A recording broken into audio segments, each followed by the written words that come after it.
눈물이 멈춰지지가 않아요. 한국은 어떻게 그럴 수 있죠? 한국의 교통 시스템은 전 세계에서 가장 발달된 것 중에 하나로 손꼽히는데요. 한국은 고속도로, 철도, 지하철, 버스 등 다양한 교통수단을 효율적으로 운영하고 있습니다. 한국의 교통 시스템을 이용해 본 외국인들은 많은 장점에 놀라곤 한다고 합니다. 오늘의 사연 주인공 역시 한국의 교통 시스템과 여러 이유들 때문에 한국이 전 세계 최고였다며 감동의 눈물까지 흘렸다고 하는데요. 과연 어떤 일이 있었던 걸까요? 안녕하세요. 감동시작입니다. 저희는 해외 커뮤니티 레딧과 감동시작 공식 이메일로 제보받은 실제 사연을 바탕으로 재구성한 스토리를 전달해 드립니다. 구독과 좋아요, 알림 설정은 영상 제작에 큰 힘이 됩니다. 영상 수익은 독거노인 및 불우이웃에게 전액 기부되니 끝까지 시청 부탁드립니다. 모두와 함께 공유하도록 할게요. 그럼 이야기를 시작해 볼까요? 안녕하세요. 저는 호주에 살고 있는 이자벨입니다. 저는 작년에 한국에 처음 방문했는데요. 아직도 그 기억을 잊지 못하고 이렇게 감동적인 한국에서의 경험을 여러분들께 알리고자 글을 쓰게 됐습니다. 저는 한국의 드라마를 좋아하고 즐겨보면서 항상 좋은 이미지를 가지고 있었지만 이번 여행을 통해 한국이 정말 세계에서 제일 훌륭한 나라라고 확신하게 됐답니다. 그 중에서도 한국의 매력적인 것들이 어떤 것들이었는지 여러분들께 꼭 소개하고 싶었습니다. 첫 번째로 제가 가장 인상 깊게 생각한 것은 바로 한국의 교통 시스템입니다. 제가 한국에 도착했을 때부터 인천공항에 반해버렸죠. 너무 깨끗하고 직원들도 친절해서 여행 오길 잘했구나라는 생각이 들기 시작했습니다. 저는 인천국제공항을 나와 서울까지 공항철도를 이용했는데요. 기차가 제 시간에 잘 도착하는 걸 보고 사실 조금 놀랐습니다. 제가 한국에 처음 방문했기 때문에 교통이 얼마나 잘 구성되어 있고 깔끔하고 안전하게 운영되는지 몰랐기 때문에 이제부터 나의 한국 여행은 시작이구나라는 생각에 마음이 놓였죠. 사실 호주의 공항철도는 인프라가 미흡하고 현대화가 되어 있지 않기 때문에 불편함이 아직 존재하거든요. 하지만 한국의 공항철도는 인천공항과 서울역을 직통으로 연결할 뿐만 아니라 빠르고 저렴하고 편리하게 이용할 수 있었습니다. 그리고 서울역에 도착하니 역사적인 명소와 국내 주요 도시들을 빠르고 편하게 갈 수 있다는 사실에 더욱 놀랄 수밖에 없었습니다. 특히 한국의 고속철도인 KTX는 일본의 신칸센만큼 높은 속도를 자랑하며 도시에서 도시간 이용이 편리하다는 장점이 있어 많은 사람들이 이용하고 있더라고요. 그리고 티켓팅 또한 쉽기 때문에 저처럼 외국인들도 쉽게 이용할 수 있다는 장점이 있었습니다. 그렇게 저희 여행은 서울에서 시작되었습니다. 서울에 도착하면 지하철을 이용해 도시 내 이동을 쉽게 할 수 있기 때문이었죠. 한국의 지하철은 세계에서 가장 효율적이고 높은 대중교통 수단 중 하나라고 했습니다. 그래서 저는 미리 공부해둔 여행 가이드를 보면서 쉽게 제가 가고 싶은 곳, 어디든 대중교통만으로도 갈 수 있었죠. 지하철 노선도가 간편하게 구성되어 있어 이용하기 쉬웠습니다. 호주의 지하철은 오래되거나 엘리베이터도 적고 화장실까지 없는 곳도 많은데 지하철역은 매우 깨끗하고 안전했습니다. 또한 대부분의 역에서는 와이파이를 무료로 제공해줬어요. 여행객인 저에게는 휴대전화가 잘 터지는 지하철이 너무 고마운 교통수단이었습니다. 그리고 제가 놀랐던 부분 중 하나는 바로 교통카드였습니다. 한국의 교통카드 시스템은 단 한 장의 카드로 전국의 버스, 지하철, 택시 등의 대중교통수단뿐만 아니라 고속도로 등의 통행료를 지불할 때 또한 사용할 수 있다는 것이었습니다. 호주는 지역별로 다른 교통카드를 사용해야 하는 불편함도 있고 심지어 일부 도시의 기차나 택시 등에서는 교통카드를 사용할 수 없는 불편함이 있거든요. 그런 점에서 한국이 대단하다라는 생각을 하게 된 겁니다. 또한 한국의 버스 시스템도 굉장히 발달되어 있었습니다.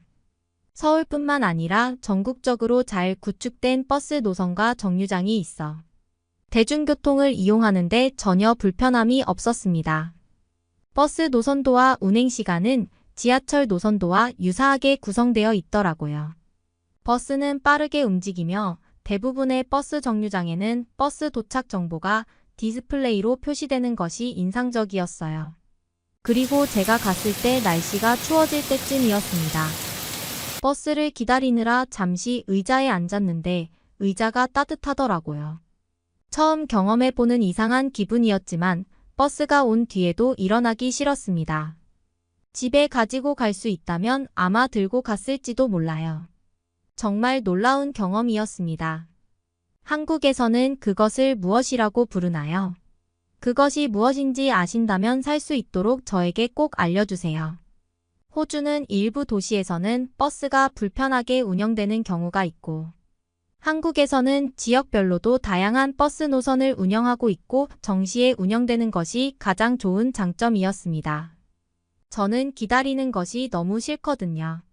그리고 한국의 택시 또한 깨끗하고 가격도 호주에 비해 비교적 저렴한 편이었는데요. 저는 처음에 가격을 모르니까 사용하지 않았죠. 밤 늦은 시간에 어쩔 수 없이 탔지만 거의 모든 택시들이 GPS를 장착하고 있고 목적지까지 가장 빠르고 안전한 경로로 운행되고 있었습니다.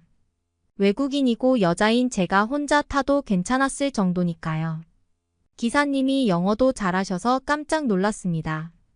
그리고 가장 재미있는 교통수단 중에 하나는 바로 따릉이라는 것이었어요.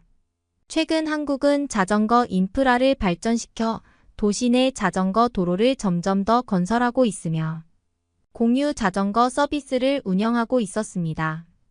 대여 시스템도 간단하고 대부분의 자전거는 QR코드를 이용해 대여할 수 있습니다. 이건 진짜 미쳤다고 느꼈어요. 따릉이라는 걸 처음 봤을 때 한국이 왜 이렇게 선진국인지 알 수가 있었죠. 자전거들의 상태가 파손되지 않고 그대로였거든요. 진짜 너무 놀랐어요. 자전거를 타며 한국의 자연과 아름다운 매력에 푹 빠졌습니다. 이렇게 다양한 지역과 명소를 연결해주는 교통 시스템을 타고 저는 계속해서 여행을 즐겼죠. 두 번째로 한국의 음식은 정말 맛있었어요.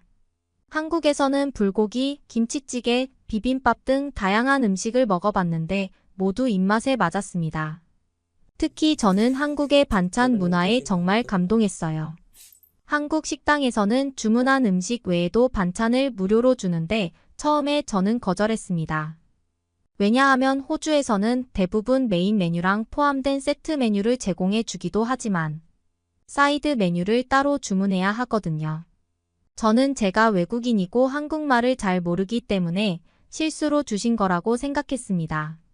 하지만 식당 사장님께서는 아드님까지 부르시더니 한국어로 반찬 사이드 메뉴라면서 공짜라고 알려주셨습니다. 한국 식당 사장님께서 반찬을 계속 공짜로 제공해 주셨어요. 맛있는데 이렇게 서비스를 계속 줘도 되는 건가? 죄송한 마음이 들었어요. 호텔룸 서비스와는 비교도 안 될 정도로 너무 맛있었습니다. 저는 한국 식당에서 매일매일 밥을 먹었습니다. 사장님께서는 제가 자주 가니 반찬도 더 듬뿍듬뿍 주셨어요. 이게 한국인의 정이라는 것이야 라고도 알려주셨죠. 글을 적는 이 순간에도 식당 사장님의 반찬이 생각이 나네요. 그 뒤로도 저는 한국 사람들에게 이상한 점을 하나 느꼈습니다. 제가 가장 감동받은 것 중에 하나이고 한국을 사랑하게 된 것 중에 하나인 이유는 한국 사람들 때문인 것 같아요. 그것이 세 번째 이유입니다. 한국 사람들은 정말 따뜻해요. 제가 여행 중에 길을 잃어버린 적이 있었는데 지나가던 분이 저를 보고 먼저 다가와서 자세한 길 안내를 해주셨고 저를 목적지까지 친절하게 데려다 주셨습니다. 저는 한국어를 못했기 때문에 길을 잃거나 도움이 필요할 때마다 물어보기가 어려웠습니다. 그러나 매번 그럴 때마다 저는 친절한 한국인들에게 도움을 받았죠. 생각해보면 저는 한국 여행을 하는 동안 한 번도 거절당한 적이 없었더라고요. 본인의 시간을 써가면서 저를 데려다 주는 사람은 한국에만 있는 것 같아요. 고맙다고 10,000원을 드렸지만 절대 안 받겠다고 하시면서 도망치시더라고요. 이런 따뜻한 마음씨 때문에 한국에서 더욱 행복한 시간을 보낼 수 있었습니다. 네 번째로 한국의 문화와 역사에도 감동했습니다. 저는 경복궁, 창덕궁, 덕수궁 등 서울의 명소들을 돌아보며 한국의 역사와 전통에 대한 많은 것을 배우고 느낄 수 있었습니다. 매일 드라마에서만 보던 곳을 실제로 보니 더 웅장한 느낌이 들었어요. 마치 드라마 속의 주인공이 된 것 같은 기분이었습니다. 또한 한복을 입고 거리를 걸으며 고즈넉한 분위기에 푹 빠졌답니다. 한복 대여를 해주고 사진 찍는 서비스가 있었는데요. 비용도 저렴해서 반드시 한국에 오면 이 사진을 꼭 찍으셔야 해요. 절대 후회하지 않을 겁니다. 태어나서 이렇게까지 행복한 여행은 처음이라 눈물이 났습니다. 이제 휴가는 한국으로만 올 것 같아요. 사람들 말로는 밑에 작은 도시로 가면 그 지역의 특색마다 볼거리나 먹거리가 많다고 하더라고요. 제가 추울 때 여행을 갔던 것이 조금 아쉬웠는데요. 다시 여름에 친구들과 함께 부산이나 제주도로 여행을 가려고 계획 중입니다. 제가 한국의 드라마를 좋아해서 여기까지 오게 되었지만 이렇게 한국에서의 여행이 끝나고 돌아온 지금도 한국의 문화에 계속해서 감동받고 있답니다. 너무 짧게 다녀온 여행이라 아쉬움이 너무 크고 얼른 다시 한국을 가고 싶은 마음이 크네요. 어딘가로 떠나고 싶고 여행을 계획 중이라면 무조건 한국을 꼭 방문해 보라고 자신 있게 추천합니다. 진심으로 전 세계에서 한국이 최고라고 제가 느낀 이유를 여러분과 공유하고 싶었어요. 그럼 저는 올해 여름이 얼른 왔으면 좋겠네요. 그리고 저에게 친절하게 대해주셨던 모든 한국 사람들에게 감사드립니다. 아참 한국 분들 중에 이 글을 보신다면 꼭 그 따뜻한 것을 무엇이라고 하는지 알려주세요. 너무 구매하고 싶거든요. 오늘의 사연은 여기까지입니다. 한국을 처음 방문한 호주인이 한국의 매력에 푹 빠졌다니 저 또한 너무 자랑스러워지면서 즐거운 사연이었는데요. 이런 글이 더 많은 사람들에게 전달돼서 한국을 찾는 외국인들이 많아졌으면 좋겠습니다. 한국을 아직 잘 모르는 외국인들에게 자랑할 명소나 맛집을 댓글로 추천해주세요. 한국을 사랑하는 우리는 자랑스러운 대한민국의 오늘의 이야기는 여기까지입니다. 저희 감동시작은 실제 사연 제보를 받고 있습니다. 채택되신 분께는 선물도 드리고 있습니다. 저희의 사연이 여러분의 하루에 작은 힘이 될 수 있었으면 좋겠습니다. 지금까지 특별한 한국의 이야기를 전해드리는 감동시작이었습니다. 구독과 좋아요를 눌러주시면 영상 제작에 큰 힘이 됩니다. 감동적인 사연을 주변 사람들에게 공유하고 함께 이야기 나눠보세요. 끝까지 시청해주셔서 감사합니다. 더욱더 좋은 영상으로 찾아뵙겠습니다.